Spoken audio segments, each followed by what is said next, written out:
안녕하세요. 건강을 전하는 지식 건전지 문단영입니다. 전 세계 사망 원인 1위는 심혈관 질환입니다.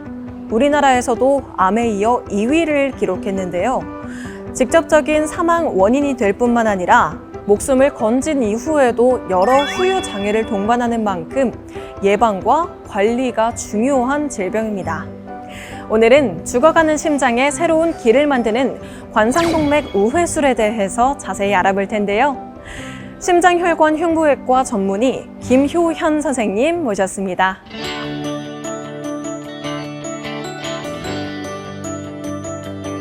안녕하세요. 먼저 이제 오늘은 관상동맥 우회술에 대해서 네네. 자세히 한번 파헤쳐 보려고 하는데요. 네네. 근데 이 이름 자체가 굉장히 생소해요. 네네네. 먼저 관상동맥 우회술에 대해서 자세한 설명 부탁드립니다. 심장 자체를 먹여 살리는 혈관은 크게 세 가지 갈래로 내려가고 그 심장 자체를 먹여 살리는 혈관에 병이 생긴 것을 관상동맥 협착증이라고 얘기를 합니다. 근데 치료 방법으로는 약물 치료가 있을 수 있고 두 번째로는 시술적인 치료가 있을 수 있고 이제 마지막으로 수술적 치료가 있을 수 있는데 그 수술적 치료로 관상동맥의 혈류를 다시 회복시키는 것을 관상동맥 우회술이라고 하고요. 보통은 관상동맥에 질병이 있는 경우에 시술적 치료를 시행을 하게 되는데 시술적 치료가 어렵거나 아니면 여러 차례 시술적 치료에도 불구하고 계속적으로 재협착이 발생하거나 세 개의 혈관 모두에 광범위한 병이 있는 경우에 처음부터 수술적 치료를 시도하는 경우도 있습니다. 원래 보통은 약물이랑 그리고 시술 그쵸, 그다음에 네. 이제 다음 단계로 가게 되는 수술이거든요. 그쵸, 맞습니다. 네. 관상동맥이 막히거나 좁아지면은 심장으로 혈액이 공급이 되지를 않아서 통증이 느껴진다고 하던데요. 그러면 이렇게 관상동맥이 좁아지는 이유가 원인이 따로 있을까요? 아주 천천히 콜레스테롤이 쌓여서 혈관 안에 내경이 좁아지게 되는, 그러니까 죽상경화반이라고 얘기하는 50%나 75% 이상의 내경이 좁아지게 되면은 이제 환자분이 증상을 느낄 수가 있게 됩니다.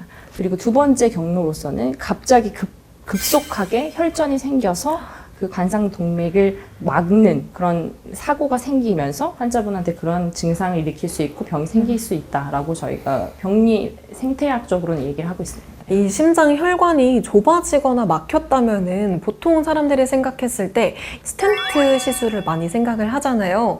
근데 어떤 경우에 이런 이 관상동맥 우회술을 수술을 하게 되는 건가요? 세 개의 혈관에 모두의 병이 있어서 세 개의 혈관에 모두의 스텐트를 한꺼번에 여러 개를 삽입해야 되는 경우라면은 차라리 수술적 치료를 하는 게 더 우선적으로 추천되는 방법입니다. 그리고 두 번째는 아까도 말씀드린 대로 시술적 치료 후에 환자한테 생길 위험성이 너무 높은 경우에는 이 수술적 치료가 오히려 더 안전한 방법이다라고 권고를 하고 있는 겁니다. 네. 그럼 이 심장에 새로운 길을 뚫어주게 될 때 네네. 새로 사용하는 혈관이 네. 따로 정해져 있을까요? 네.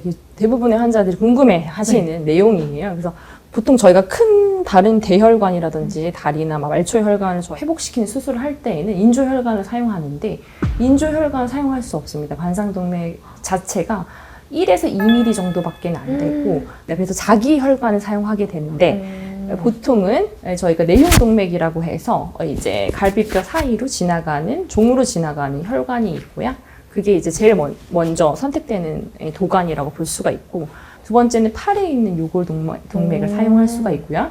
다리에 있는 정맥을 사용할 수도 있습니다. 근데 각각의 도관마다 성질이 다르고 환자에 따라서 그 도관의 상태가 좋은 사람도 있고 나쁜 사람도 있기 때문에 그거는 환자마다 다른 도관을 선택해서 가장 적합한 운합을 이루는 것을 계획한다고 생각하시면 됩니다. 네. 정말 이 수술 자체가 굉장히 힘겨운 수술일 것 같은데 환자 입장에서도 이 관상동맥 우회술을 받고 난 이후에 어떤 관리를 해주면 좋을까요?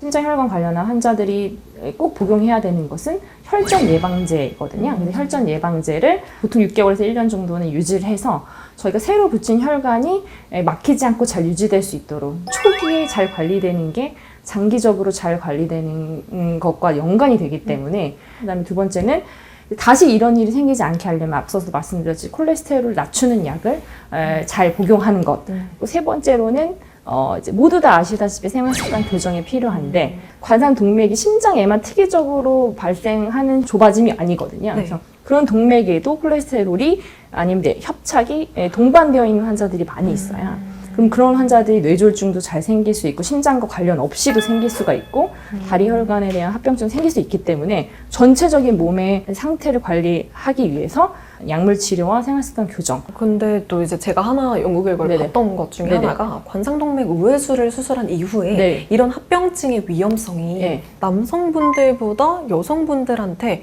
더 많은 합병증이 유발이 된다고 들었습니다. 그럼 이 이유가 원인이 따로 있을까요?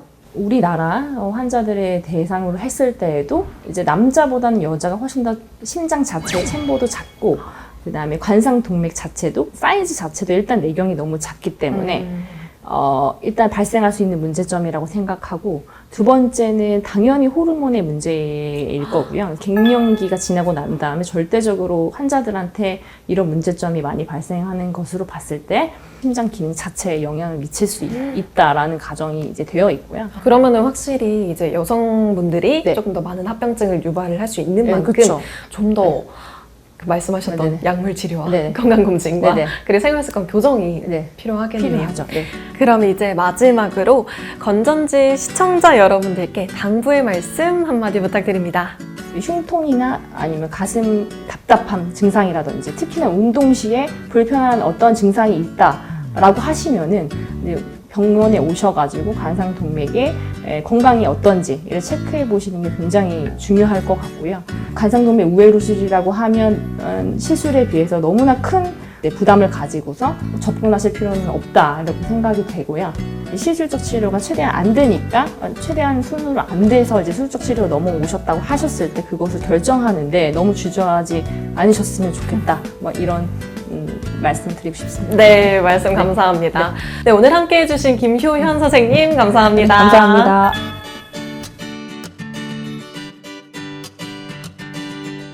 관상동맥 우회술에 대한 궁금증 해결되셨나요? 다음 시간에도 여러분들을 위한 알찬 건강 정보와 함께 돌아오겠습니다. 고맙습니다.